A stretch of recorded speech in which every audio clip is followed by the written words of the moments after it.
Welcome. This is Gary Sullivan, Chief of R&D and creator of IOP Technology. This video is an orientation to the IOP Leader Analysis Report. First, some preliminaries. Leader analysis analyzes a leader in the context of the specific group that is being led. Its objective is to help improve the performance of that team in realizing whatever objective that they are pursuing. In other words, it is a performance rather than developmental tool.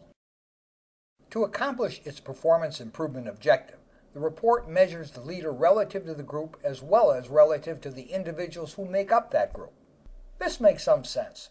The leader works with both the group through policy and strategy and with the individuals that make it up with the assignment of responsibilities and performance monitoring. Any comprehensive leadership assessment needs to consider both the group and its members. But that's not all. Team members also interact between themselves. Some relationships are more productive than others. If the leader chooses the wrong combination of team members to pursue a task, performance can be compromised. A leadership assessment needs to consider the dynamics existing between individual team members. The leader will want to know about them. But that's still not all. Subgroups within the team can share a viewpoint that is similar enough to create a coalition. They can all see the same thing and share the same outcome preference. This automatically creates the possibility of coordinated action and can bestow disproportionate influence. Effectively, they can act as a sub-team within the team. This is not necessarily good or bad, but the leader needs to be aware of the possible condition. Well, it looks like quite a mess, but it can be handled without confusion. It just has to be approached the right way. And the key to the puzzle is using information processing technology.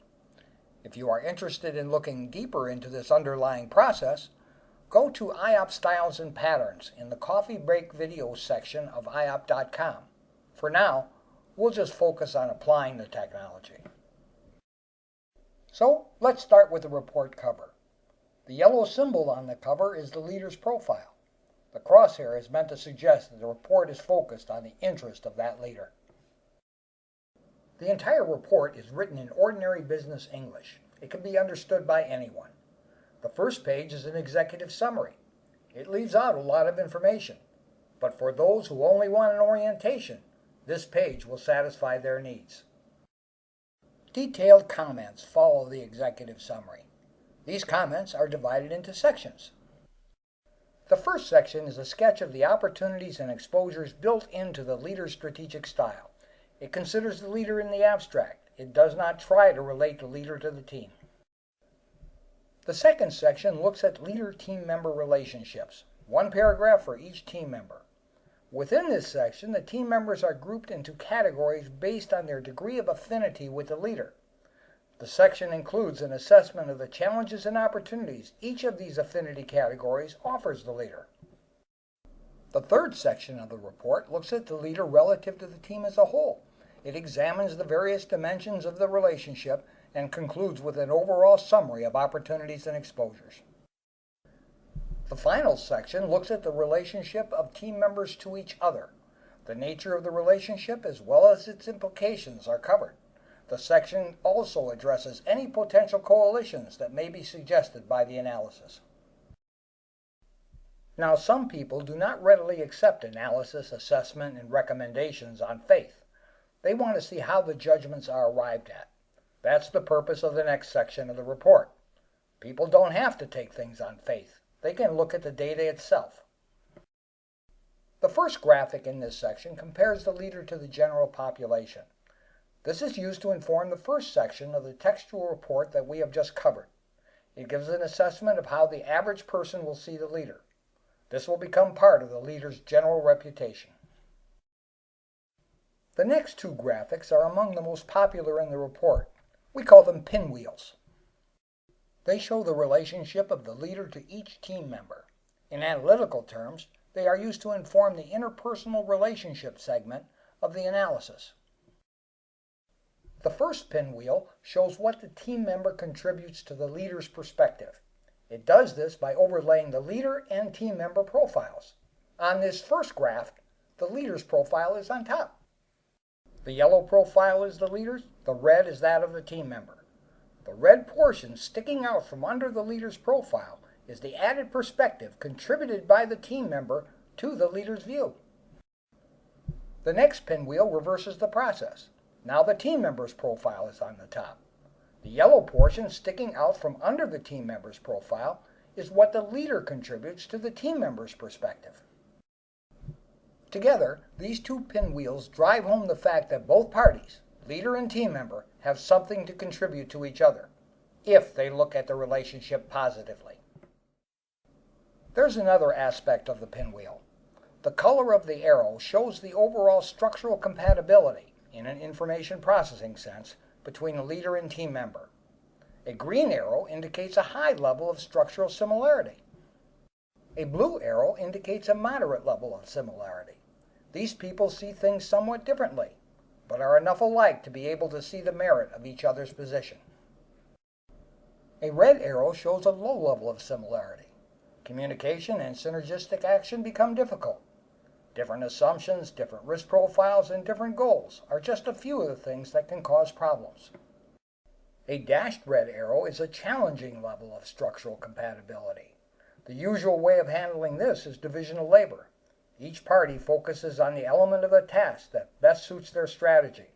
Their actions are coordinated, but not synergistic. The pinwheels show the character and relationship of each team member to the leader at a glance. But keep in mind, when we talk about compatibility, we are not talking about whether people like each other. Rather, we are referring to the ease, accuracy, and effectiveness of communication flows. The next series of charts show the leader's relationship to each team member along specific IOP dimensions. These dimensions are IOP patterns, long-term decision postures. The leader's position is shown as a red bar. Since leader analysis measures things relative to the leader sets the 100% level. Everyone else is measured as a proportion of the leader's position. The analysis on the bottom analyzes each graphic. They also give more detailed insights and recommendations than are covered in the textual portion of the report. In terms of how these charts fit into the analysis, they serve three areas. First, they inform the leader to the individual team member segment of the textual analysis. Second, they are used in the leader group analysis segment. The slope of the graph and the position of outliers signal conditions that may be worth noting. Finally, a clustering of people at a particular level can signal the potential for a coalition. Overall, there's a lot of reason to pay attention to these histograms. This is the graphic you will see on the next page. It is called Leader Poll. Here is how it's constructed. First, the profile of the group is calculated without the leader. Then the leader's profile is superimposed on that of the group. The blue area created by this overlap is the difference between the leader's preference and that of the majority of group members. Effectively, it represents the direction and intensity of the way the leader is likely to pull the group to meet his or her preferences. Now you know how the graphic was calculated. The text at the bottom tells you what it means. You are going to find that this will get a lot of attention from the leader. Where does this fit into the analysis? Leader Poll informs the leader group element of the textual report.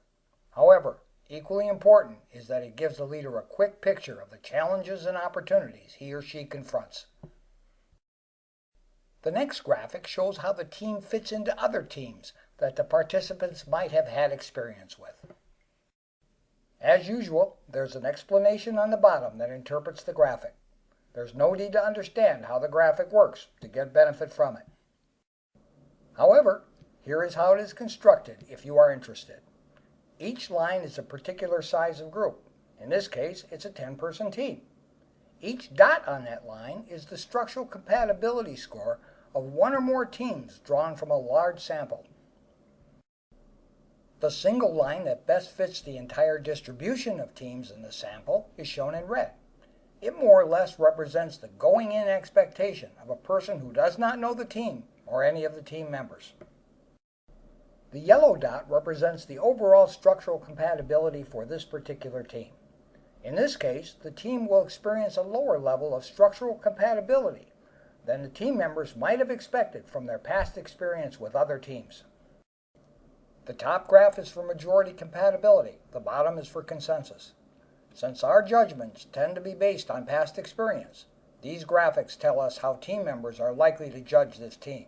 In other words, the measures on this graph are likely to set the overall sense of the quality of team operation. Finally, the insights from this graphic get embedded in the team relations and leader-group relations sections of the analysis. This is not a popular graphic, but it is used. The next graphics that you will encounter are focused on the relationships between team members. The top graph counts the number of person-to-person relationships that fall within each affinity category, from high to challenging. It gives you an idea of the proportion of pairs of team members in each category. In terms of analysis, the top chart tells us about the overall nature of team relations. It is captured in the team relations section of the report. The bottom graphic levels out all the lumps and bumps of the categories and reduces them to an average and a median. Why are there two bars? Well, if the median differs significantly from the average, it is a signal that the distribution is skewed. If the distribution is skewed, it means there are probably subgroups. If that occurs, the probability of a coalition arising increases. Again, you don't have to know how the graphs are constructed to benefit from them. There's an explanation under each graphic. You can just read it. In terms of the report, these charts serve to inform the team relations section of the leader analysis. They allow us to talk about the overall tone of the team as well as potential coalitions embedded in it. This is the next thing you will encounter in leader analysis. It's called the Communications Compatibility Matrix. Remember, compatibility is not about liking each other. It's about the ease and accuracy of information flows. To read the table, just find the person you are interested in the vertical row. In this case, we've chosen person 2. Then go across until you hit a blank row. Notice the column where the blank occurs also bears person 2's name. Read down to see the relationship of person 2 to all of the remaining people on the team.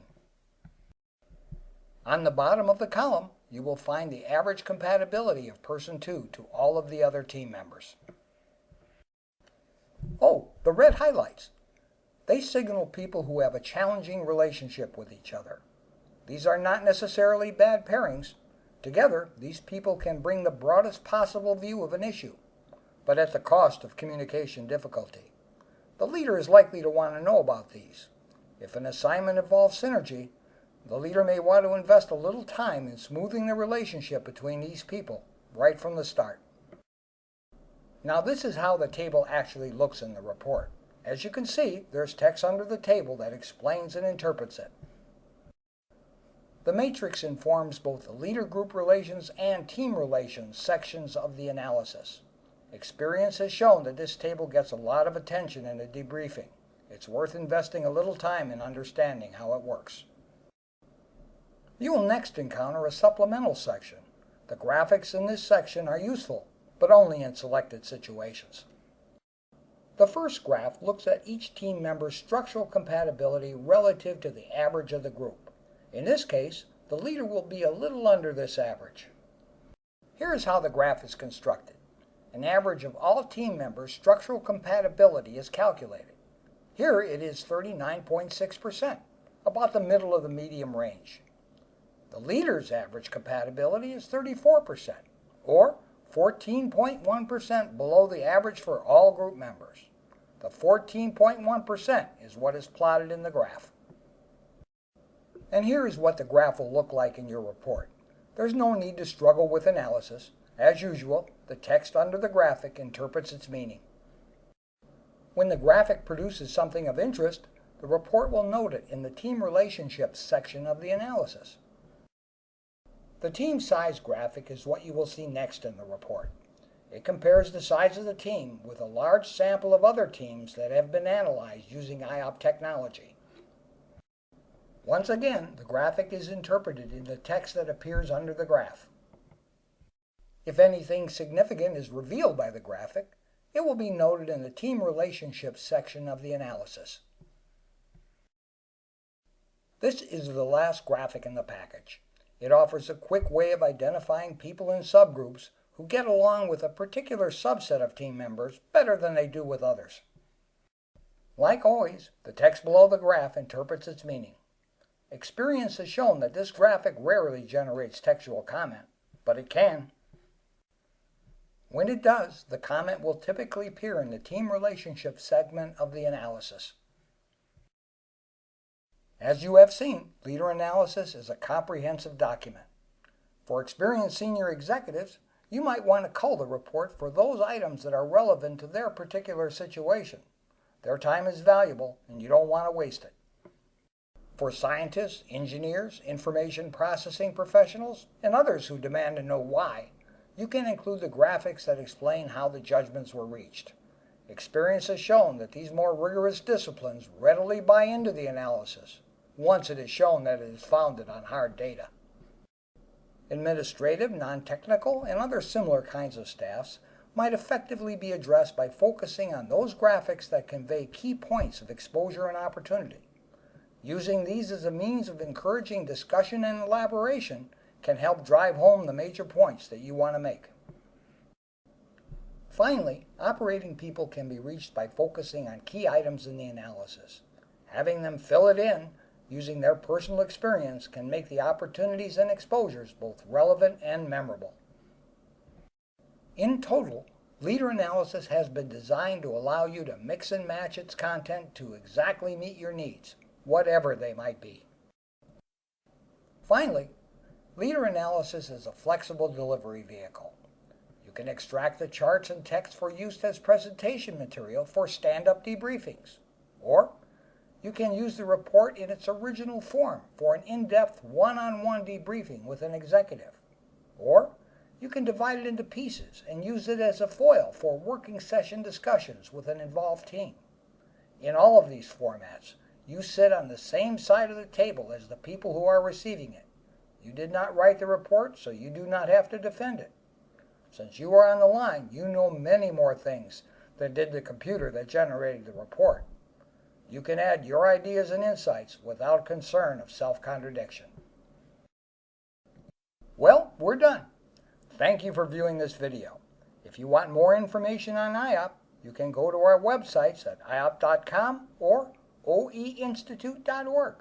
Both sites have much more information on how IOP can be used to improve the functioning of both individuals and groups. Thank you again for your interest in IOP technology.